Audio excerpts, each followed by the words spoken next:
जय हिंद फ्रेंड्स, मैं सुमित कुमार एक बार फिर से आपका स्वागत करता हूं मेरे इस YouTube channel learn with Sumit पे।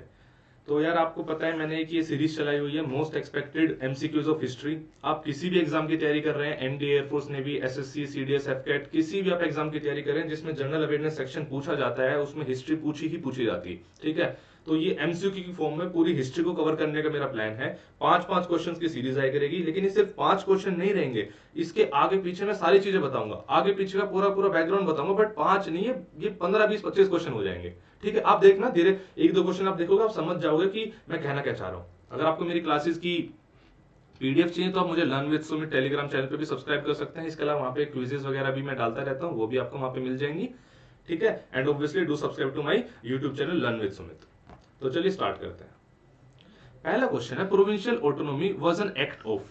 प्रोविंशियल ऑटोनॉमी, प्रोविंसेस को ऑटोनॉमी मतलब स्वतंत्रता। देखो है क्या, ये ना धीरे धीरे हुआ क्या है, अपने जो फाइनली भारत का संविधान बन के तैयार हुआ 1949 में, उसका बहुत ही बड़ा बेसिस था 1935 का गवर्नमेंट ऑफ इंडिया एक्ट। उससे पहले और भी एक्ट्स आ चुके थे, जैसे 1909 में एक एक्ट आया, 1919 में एक एक्ट आया। 1909 के एक्ट को मिंटो मोर्ले रिफॉर्म्स बोलते हैं, 1919 को मोंटे चैम्सफोर्ड रिफॉर्म बोलते हैं। धीरे धीरे ना इंप्रूवमेंट हो रही थी, धीरे धीरे जो एक संविधान बनना था वो एक दिन का प्रोसेस नहीं था, वो प्रोसेस धीरे धीरे हो रही थी स्टार्ट।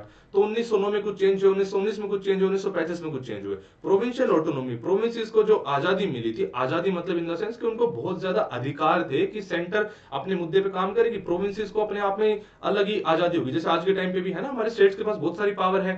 ठीक है, तो इस सब की शुरुआत कहां से हुई? 1935 से हुई। तो इसका आंसर तो होगा 1935 का एक्ट। 1909 और 1919 के बारे में मैं एक एक बातें तो इंपॉर्टेंट जो है बताना चाहूंगा। 1909 का एक्ट था, उसमें सबसे ज्यादा इंपॉर्टेंट बात थी, इसमें हुआ क्या था, इसमें मुस्लिम्स को सेपरेट इलेक्टोरेट दिया गया था। मुस्लिम्स को सेपरेट इलेक्टोरेट का मतलब क्या था भाई? मुस्लिम को सेपरेट इलेक्टोरेट देने का मतलब था किसी जगह पे जहां पे मुस्लिम ज्यादा मेजोरिटी में है, वहां पे इलेक्शन सिर्फ और सिर्फ मुस्लिम लड़ेंगे एंड वोट भी सिर्फ और सिर्फ मुस्लिम डालेंगे। ये तो सेपरेट इलेक्टर, कम्युनल पॉलिटिक्स की शुरुआत यहां से कर दी गई थी। इसका नाम मिंटो मोर्ले रिफॉर्म्स था। मिंटो मोर्ले रिफॉर्म्स क्यों था? बिकॉज यहाँ के वाइसरॉय के उसका नाम था मिंटो, एंड उस टाइम पे जो सेक्रेटरी ऑफ स्टेट थे उनका नाम था Morley, that is why it is Minto Morley reforms. Same goes with 1919 का मोंटी चैम्सफोर्ड रिफॉर्म्स।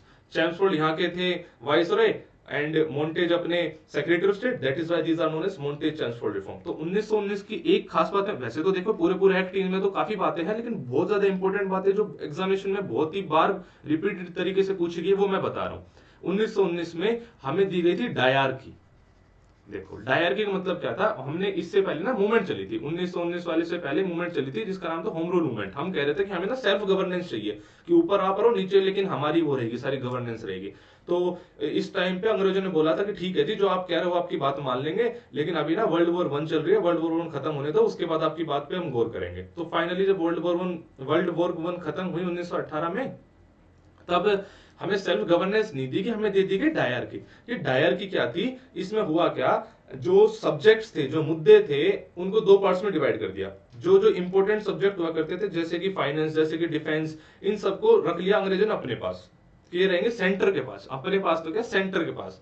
और जो एजुकेशन, हेल्थ, जिम्मेदारी वाले जो मुद्दे होते हैं वो दे दिए स्टेट्स को। मतलब उन्होंने दो पार्ट्स में डिवाइड कर दिया, ट्रांसफर्ड सब्जेक्ट और रिजर्व सब्जेक्ट। इसको बोला गया डायर की। इसी को लेके मतलब गांधी जी ने मूवमेंट करी 1920-21, उसमें से एक इंपॉर्टेंट मुद्दा जिससे गांधी जी डिससेटिस्फाइड थे, पूरी कांग्रेस डिससेटिस्फाइड थी, दैट वाज डायर की। 1919 में डायर की, 1909 में सेपरेट इलेक्टोरेट, 1935 में प्रोविंशियल ऑटोनॉमी। कितने क्वेश्चन हो गए आप देख लो। महात्मा गांधी ने post dated cheque of a crumbling bank, डूबते हुए बैंक का, ढहते हुए बैंक का पोस्ट डेटेड चेक बोला है। जैसे आज के टाइम पे अगर आपको यस बैंक का चेक देगा तो आप लोगे क्या? आपको पता है बैंक डूब रहा है। ठीक है, तो ये गांधी जी ने किसको बोला था? गांधी जी ने बोला था क्रिप्स मिशन को। देखो था क्या, 1939 में जब वर्ल्ड वॉर स्टार्ट हुई तो अंग्रेजों ने बिना हमसे पूछे सीधा ही हमें वॉर में उतार दिया, शामिल कर दिया। कांग्रेस ने कहा कि भाई साहब, हम इतनी बड़ी गवर्नेंस का पार्ट है, इतने स्टेट्स में हम इलेक्ट होकर जीते हुए हैं, तो आपने क्या हमारी सलाह भी लेनी जरूरी नहीं समझी? लेकिन ऐसा नहीं करा ब्रिटिशर ने सीधा भारत को इन्वॉल्व कर लिया, भारत के सैनिक वैनिक डाल दिए उधर। तो इस चीज को लेके बड़े ही डिससेटिस्फाइड थे कांग्रेस के लोग। तो कांग्रेस लोगों ने कहा कि देखो हम तो ऐसे सपोर्ट नहीं करेंगे आपको, ये वो। तब फाइनली नेगोशिएशन स्टार्ट हुई। तो अंग्रेज जो है वो हमारे साथ नेगोशिएट कर रहे थे कि देखो जी ठीक है, आप हमारा सपोर्ट कर, हम आपको ये दे देंगे। सबसे पहला आया 1940 में, ऑगस्ट ऑफर बोलते हैं इसको, आपने कहीं ना कहीं पढ़ा होगा पक्का से, ऑगस्ट ऑफर बोलते हैं। ऑगस्ट ऑफर क्या था कि देखो आप ना हमारा भी सपोर्ट कर दो, वॉर के बाद ना आप एक संविधान बना लेना, ठीक है, एंड फिलहाल के लिए आप सारे पोर्टफोलियो रख लो, फाइनेंस फाइनेंस सब रख लो, बस डिफेंस हमारे ऊपर छोड़ दो, ठीक है जी। लेकिन इस चीज को गांधी जी ने पूरी तरह से रिजेक्ट कर दिया, बिकॉज उन्होंने टाइम लिमिट नहीं दी थी कि मतलब भाई वॉर खत्म मतलब कब, किसको पता है वॉर कब खत्म होनी है, आज खत्म हो रही है, 10 साल बाद खत्म हो रही है, 20 साल बाद खत्म हो रही है, हु नोज, ठीक है। तो आप पहले टाइम लिमिट दो वरना हम बातें नहीं मानेंगे। ये टाइम लिमिट उन्होंने दी नहीं तो अगस्त ऑफर फेल हुआ। देन फाइनली 1942 में उन्होंने क्रिप्स मिशन भेजा। Cripps mission is comparatively similar, मतलब ऐसा नहीं है कि बहुत ज्यादा अलग था। उन्होंने बोला था कि हम ना आपको ना डोमिनियन स्टेटस दे देंगे। डोमिनियन स्टेटस मतलब क्या था कि ऊपर हम रहेंगे, नीचे पूरी सब कुछ आपका है, बस ऊपर हम रहेंगे। उस टाइम पे ऑस्ट्रेलिया कनाडा में हुआ करता था।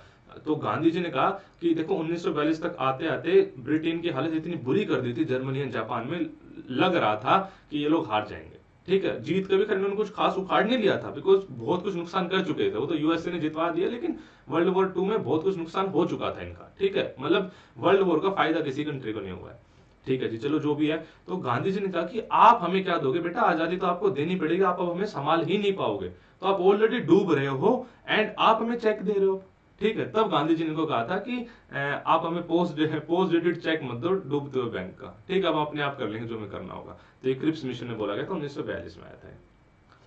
Next question is under whose leadership was the Congress Socialist Party found in 1934। देखो सोशलिस्ट आइडिया क्या होता है ये समझना जरूरी है। सोशलिस्ट आइडिया बिलीव करता है इक्वेलिटी में।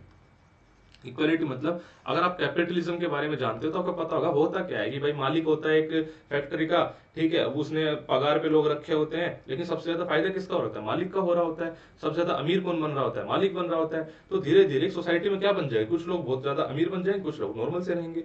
इस चीज के बिल्कुल अगेंस्ट है सोशलिस्ट फिलोसफी। सोशलिस्ट फिलोसफी कहते हैं कि सोसाइटी में इक्वेलिटी होनी चाहिए, सब लोग लगभग बराबर होने चाहिए, कोई ज्यादा अमीर कोई ज्यादा गरीब नहीं होना चाहिए। ये सोशलिस्ट फिलोसफी। ये वो टाइम था जब रशिया में सोशलिस्ट फिलोसफी बहुत ज्यादा पीक पे थी, लेनिन के टाइम पे, ठीक है। तो बहुत सारे कंट्रीज इससे इंप्रेस थे। तो ये कुछ बंदे कांग्रेस में भी ऐसे थे जो चाह रहे थे कि फाइनली कांग्रेस को काम करना चाहिए कि हम सोशलिज्म के प्रिंसिपल्स को काम करें। देखो ना फाइनली हमने प्रीएम्बल में डाला ना सोशलिज्म वर्ड, एंड हम कर रहे हैं ना। देखो ऐसा आज के टाइम पे प्योर सोशलिस्ट कोई कंट्री हो नहीं सकती, प्योर कैपिटलिस्ट कोई कंट्री नहीं हो सकती, मिक्स चलता है। लेकिन हाँ सोशलिस्ट फिलोसफी हम अपनाते हैं ना।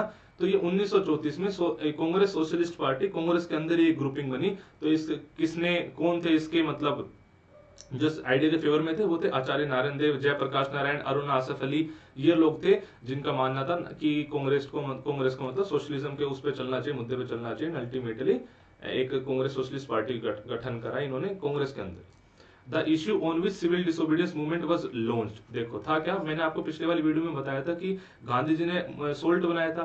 था क्या यार, 1928 का जो टाइम था वो टाइम था 1928-29 का, जब भगत सिंह बिल्कुल पीक पे थे एंड लोगों में ना एक जोश पैदा हो रहा था। एंड भगत सिंह के आइडिया के बहुत ज्यादा प्योर में थे नहीं गांधी जी, बिकॉज गांधी जी अहिंसा में बिलीव करने वाले आदमी थे, ठीक है। तो गांधी जी ने बेसिकली चैनलाइज करना चाहते थे उस आक्रोश को सही डायरेक्शन में। तो गांधी ने सोचा एक मूवमेंट तो मुझे लाना पड़ेगा। वो मैंने सारी कहानी पिछली वीडियो में बताई थी कि कैसे उन्होंने सोल्ट को चुना।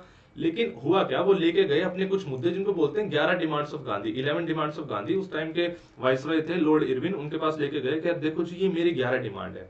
वो 11 डिमांड में से एक डिमांड थी कि मैं सोल्ट पे टैक्स नहीं दूंगा। तो उस पर इरविन ने कहा भी था कि मिस्टर गांधी आप ये बताओ, आज तक जिन भी लोगों ने आप पे शासन किया है सब लोगों ने आपसे सोल्ट पे टैक्स लिया है, देन व्हाई नॉट अस, हमें आप टैक्स क्यों नहीं देना चाह रहे हो। तब गांधी ने बहुत ही पॉपुलर, मतलब ये बुक में लिखा हुआ है, दैट इज वाई मैं बता रहा हूँ। गांधी जी ने बहुत ही पॉपुलर आंसर दिया था जो बहुत ज्यादा जाना था कि उन्होंने कहा था कि यार जिन भी लोगों ने हम पे आज तक शासन किया है ना, वो लोग हमारे देश में ही रहे हैं, हमारा दिया हुआ पैसा हमारे देश में खर्च हुआ, आप हमारे पैसे को लेके इंग्लैंड जा रहे हो, दैट इज वाई मैं आपको टैक्स नहीं दूंगा, जमीन मेरी नमक मेरा आपको। तो जब ये उन्होंने 11 के 11 डिमांड मानने से इनकार कर दिया, गांधी जी ने ठीक है मैं मूवमेंट लॉन्च करता हूँ। उस मूवमेंट का नाम था सिविल डिसोबीडियंस मूवमेंट, सोल्ट सत्याग्रह, डांडी मार्च, सभी से मूवमेंट का नाम है, ठीक है जी। चलिए जी, next is which of the following were the members of Swaraj party. Swarajya party वही, ठीक है। इसका मैंने पिछली क्लास में शायद मैंने बताया भी था इसके बारे में कि जो नॉन कोऑपरेशन मूवमेंट जब बनी, नॉन कोऑपरेशन मूवमेंट जब फेल हो गई थी आफ्टर चोरा चोरी कांड, तो कुछ लोग थे जो कह रहे थे कि हमें ना खुद की मतलब इलेक्शन लड़ने चाहिए, एंड कुछ लोग थे जो कह रहे थे नहीं लड़ने चाहिए। गांधी का कहना था कि इलेक्शन अगर हम लड़ेंगे, अगर हम खुद गवर्नमेंट का पार्ट बन जाएंगे तो हम गवर्नमेंट को क्रिटिसाइज कैसे करेंगे, हम खुद गवर्नमेंट का पार्ट है, कैसे क्रिटिसाइज करेंगे, हम नहीं कर सकते हैं। वहीं पे कुछ लोग कह रहे थे नहीं, अगर हमें सोसाइटी के लिए कुछ करना है तो हमें खुद पार्ट बनना पड़ेगा सोसाइटी का। तो दो अलग अलग ग्रुप बन गए थे। तो जो लोग चाह रहे थे कि हम इलेक्शन पार्टिसिपेट करें, उन्होंने कांग्रेस के अंदर ही कांग्रेस स्वराज्य पार्टी, कांग्रेस खिलाफत स्वराज्य पार्टी की गठन कर लिया। ठीक है, इसमें थे मोतीलाल नेहरू, CR दास, ठीक है, विट्ठल भाई पटेल। विट्ठल भाई पटेल अपने सरदार भाई पटेल के वो हैं बड़े भाई है। मोतीलाल नेहरू को तो आप जानते ही हैं। तो इसका आंसर है ओनली वन। सरदार पटेल तो गांधी के फॉलोअर थे, गोपाल कृष्ण गोखले तो गांधी के गुरु थे, और मतलब इस टाइम तक तो बूढ़े बूढ़े हो चुके थे, पता नहीं एग्जिस्ट भी कर रहे थे नहीं कर रहे थे। ठीक है, तो आपने देखा मैंने 5 क्वेश्चन कराए, एंड इस 5 क्वेश्चन में कम से कम ना 15-20 क्वेश्चन छुपे हुए थे जो मैंने आसपास की सारी चीजें करा दी। यही तरीका है कि छोटे छोटे वीडियोस निकालूंगा, बहुत ज्यादा बर्डन भी ना पड़े और आपके कॉन्सेप्ट भी क्लियर होते चले जाए। कॉन्सेप्ट क्लियरिटी से आपको क्वेश्चन याद रहेंगे, हिस्ट्री रटनी नहीं पड़ेगी, वरना हिस्ट्री अगर रटनी पड़ गई तो कोई फायदा नहीं है, फिर कोई फायदा नहीं। ठीक है जी, अगर आपको मेरे एफर्ट्स पसंद आ रहे हैं तो do subscribe to my YouTube channel learn with Sumit. इसके अलावा अगर आपको मेरी पीडीएफ चाहिए तो आप मेरे टेलीग्राम चैनल को भी सब्सक्राइब कर सकते हैं। आप मुझे अनअकैडमी पे भी फॉलो कर सकते हैं, वहां पे मैं ND air force section Y category में पढ़ा रहा हूँ, पूरी जीएस मैंने संभाली हुई है। इसके अलावा अगर आपको अनअकैडमी प्लस का सब्सक्रिप्शन लेना है तो सुमित कुमार 9 यूज कर सकते हैं, 10% का डिस्काउंट आपको मिल जाएगा। बहुत सारे लोग आज के टाइम पे भरोसा कर रहे हैं मुझ पे, आप भी करो। चाहे किसी भी कॉम्पिटेटिव एग्जाम की तैयारी कर रहे हो, ये वीडियो को आप ज्यादा से ज्यादा शेयर करा करो, हेल्पफुल पक्का रहेगी। ठीक है, गारंटेड हेल्पफुल रहेगी। मैं गारंटी कह रहा हूँ कि इतने अच्छे तरीके से, इतने मजेदार तरीके से आपने जीएस नहीं पढ़ी होगी पहले। तो यार हेल्प करो, सब्सक्राइब करो, लाइक करो, शेयर करो। तो चलिए मेहनत करते रहो, मिलते हैं जल्दी नेक्स्ट वीडियो में। जय हिंद, जय भारत।